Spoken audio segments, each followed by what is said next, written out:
Alright guys, doing the randomization for the 3 mini helmet break 286, doing the NFC first.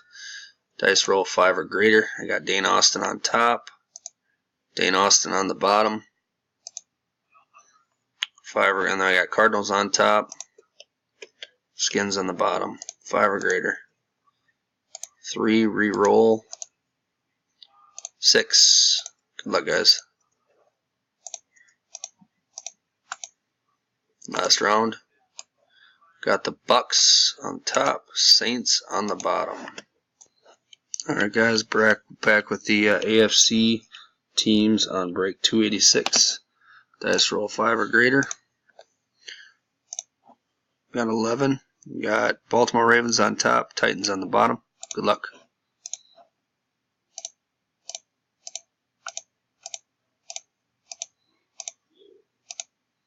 Final round.